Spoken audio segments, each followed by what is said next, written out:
Okay, I've got a parcel today from Rock Auto. So this is for the Mercury. So let's see what we got. This little box here. We've got, this must be the coil.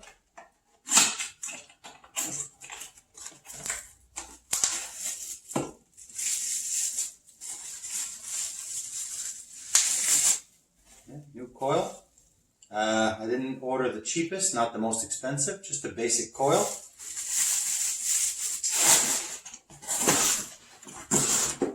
Okay, also for the 302, so this is packaging out of the way.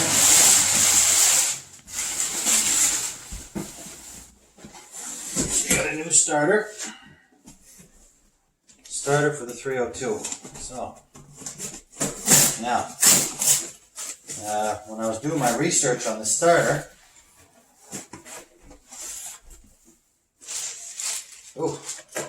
didn't do a very good job cleaning it.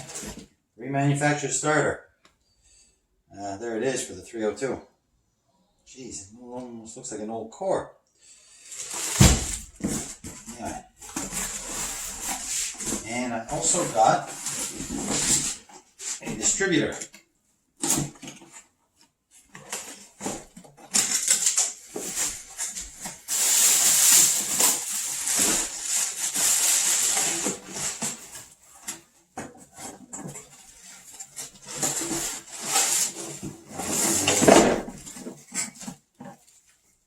Cap, the button, here's my distributor, and I decided to go with the old school vacuum advance single wire, and this is going to be the breaker point system. I also got this cap just in case I decide not to go this route. I do have another distributor. So I could go this route with the electronic ignition. So this was all cheap stuff. This was $50, so you can't really go wrong with that. So those are my parts. Okay, I'm back out on the Mercury Comet today. This morning I just installed my starter. Starter for the 302. It was a very tight fit. This is the starter that I got from Rock Auto. That was a mistake. Turns out it was somebody's dirty old leftover core. But I did take it into work and I cleaned it and I hooked it up to a battery and it does spin. I don't know if it has enough torque or not, but I did mount it just to see if it would fit. And it's extremely tight. That was my concern. I'll show you this down below. So there's the starter right here.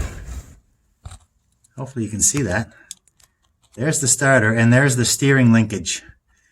We're talking millimeters here. But anyway, the starter fits in. I'm going to have to shimmy around and get this engine fitting in here a little bit better. I could lift it, which is what I was going to do, but I'll show you what happens right here. So I'd love to lift this engine up. A few washers underneath these mounts would probably work, except that the bell housing is pretty well touching it's touching the firewall there. So I don't know how this is going to work. This is all supposed to fit. Apparently a 302 will fit in this car. So everybody says it will. But yeah, it's I didn't want to go with the straight 6, but holy shit, maybe I should have. This is tight. I do have the car jacked up a little bit, so a little bit of we're leaning this way a little bit. But anyway, the engine's in. It's not a great fit. Firewall's touching. The starter's pretty much rubbing on the steering linkage. What I'm going to do now is I pulled out this old lovely wiring harness that used to be on the car. When I got it, this is all straight 6 stuff, but at least it'll give me somewhere to, this should plug in somewhere over here near the firewall. And I'm going to grab the battery from my Marauder. Marauder is going to be put away for the winter, so I'm going to bring the battery in here. I'm going to try to hook this up, see if I maybe get some ignition, turn the key, see if I can get anything to light up.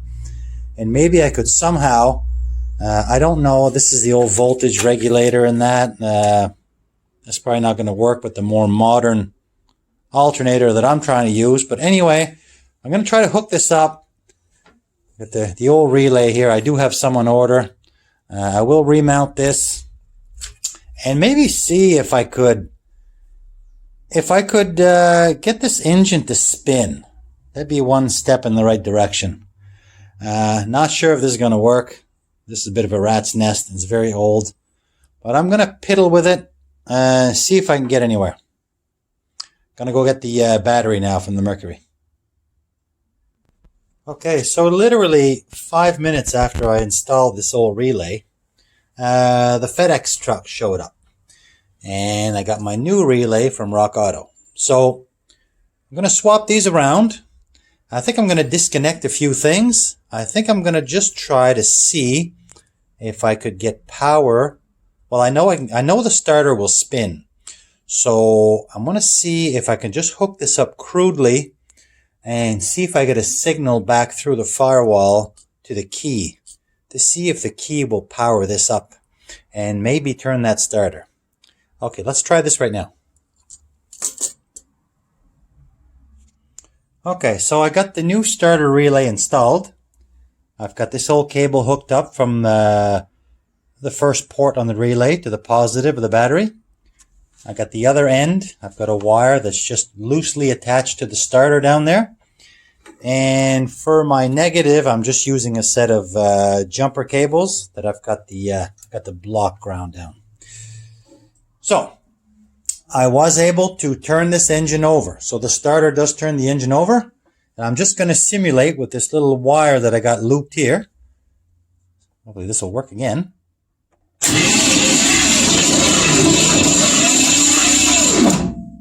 Okay. We got a starter that works. We got an engine that turns over. So what I got to do now, this is just my test. I got to dig through here and figure out which one of these is the ignition. Maybe this big one here, but I'm not going to assume anything. So there's one that basically loops back onto itself so that when I twist the key inside, it simulates what I just did here. So next thing I'm going to do now is strip this down and try to work my way back to the firewall and see if I can figure out what wire it is that does that. Then after that, I'm going to go out and I'm going to buy some new wires like this. These are pretty shot, pretty rough shape. So I'm going to get some new wires, a new one for the starter, a new one for the positive, and a new one for the ground. And if I can figure out the wire for the ignition with the key, then after that, I think we're going to be in business, because I think this one might be, I'm not 100%. One of them will be for the coil.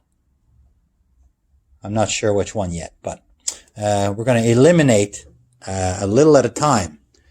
And if I get this rolling over with the key, this was step number one. If I can get this rolling over with the key, well, that's a step in the right direction. And then once we do that, then maybe we can put the distributor in, put the coil on, and take it from there. But for now, so far so good. Alrighty.